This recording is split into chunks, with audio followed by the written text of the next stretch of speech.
नमस्ते सभी को, मैं हूँ सृष्टि और आज हम भगवद गीता चैप्टर 6 ध्यान योग के श्लोक 32 को कवर करेंगे। रोज की तरह पहले मैं संस्कृत में श्लोक को पढ़ूंगी, उसकी इंग्लिश ट्रांसलेशन को देखेंगे और मीनिंग को समझेंगे। तो चलिए शुरू करते हैं। आत्मौपम मय्यना सर्वत्र समां पश्यति योऽर्जुना सुखां व यदि व दुःखं स योगी परमो मतः। He is a perfect yogi who, by comparison to his own self, sees the true equality of all beings in both their happiness and their distress. O Arjuna, वो परफेक्ट योगी होते हैं जो कि हर किसी जीव को, चाहे वो बड़ा हो या छोटा हो, सबको इक्वल नज़र से देखते हैं। सबको उनके हैप्पीनेस में, सैडनेस में, हर किसी फॉर्म में सबको इक्वल नज़र से देखते हैं, किसी को भी ऊंचा नीचा नहीं समझते। सो यहाँ के एक्सप्लेनेशन को देख लेते हैं। One who is in Krishna consciousness is a perfect yogi. He is aware of everyone's happiness and distress by dint of his own personal experience. वो अपने पर्सनल एक्सपीरियंस से समझ जाते कि सबके लाइफ में हैप्पीनेस सैडनेस तो आएगी।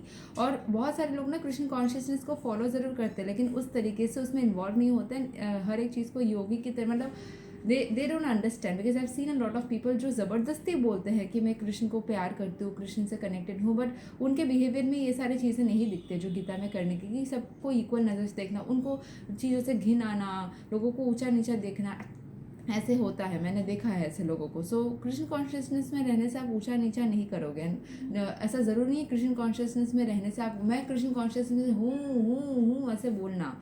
वो अंदर से फीलिंग होती है, फील करके उसमें एक्शन लेना उस तरीके से।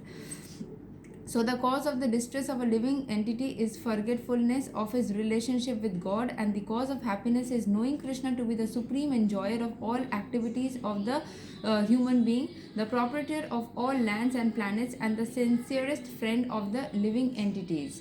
The perfect yogi knows that the living being who is conditioned by the modes of material nature is subjected to the threefold material miseries due to forgetfulness of his relationship with Krishna. तो कृष्ण को हम भूल जाते हैं, या भगवान को जब भूल जाते हैं, उनसे डिटैच हो जाते हैं, तभी दर्द होता है। भगवान से कनेक्टेड रहते हैं तो किसी न किसी फॉर्म में आपके मन में शक्ति रहती है, ठीक है। एंड रियल फॉर्म में अटैच, मतलब भगवान से कनेक्शन कीजिएगा, ज़बरदस्ती का नहीं कि हूँ बोलना, ठीक है। So and because one is Krishna consciousness is happy, he tries to distribute the knowledge of Krishna everywhere. Since the perfect yogi tries to broadcast the importance of becoming Krishna consciousness, he is the best philanthropist in the world and he is the dearest servitor of the Lord. तो भगवान के बारे में प्रचार करना, लोगों को बताना, सब कुछ वो करते हैं, वो नेचुरली होता है उनके अंदर से, ठीक है। और ऐसे लोगों को मत कीजिएगा कि जो सुनना नहीं चाहते उनको ज़बरदस्ती सुनवाना, that is also not right. अगर किसी को इंटरेस्ट है तो बोलिए, जितना इंटरेस्ट है उतना ही बताइए। ना च तस्मान मनुष्येषु कश्चिन में प्रिया कृतमा। In other words, a devotee of the Lord always looks to the welfare of all living entities, and in this way he is factually a friend of everyone. He is the best yogi. सबको जो चाहिए, जो जैसे मदद चाहिए उस तरीके से मदद करना चाहिए हमें। ऐसा नहीं कि उसको जो चाहिए नहीं हम ज़बरदस्ती उसको दे रहे, ठीक है।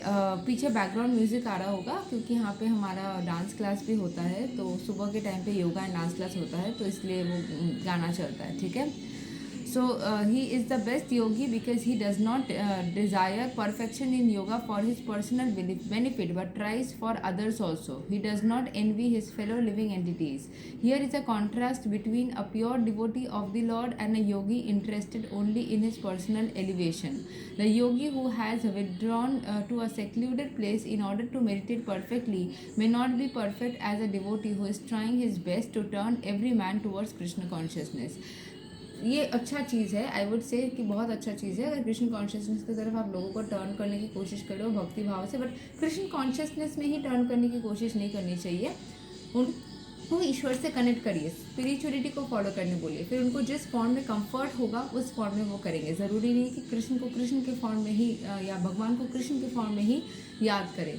आप ऐसा भी हो सकता है किसी और फॉर्म में कंफर्टेबल हो, किसी और रिलीजन से हो, बट भगवान से कनेक्शन आपको बनानी होगी, ठीक है। वही चीज़ इंपॉर्टेंट है, बाकी सब अपने आप बन जाएगा। सो नेसेसरीली किसी को कृष्ण के फॉर्म में भगवान को याद करना, ये ज़बरदस्ती मत कीजिएगा। Everybody is not comfortable in that.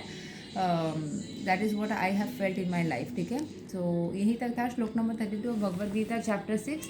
अगले वीडियो में हम श्लोक 33 को कवर करेंगे। तब तक के लिए हरे कृष्णा, राधे राधे, जय श्री राम।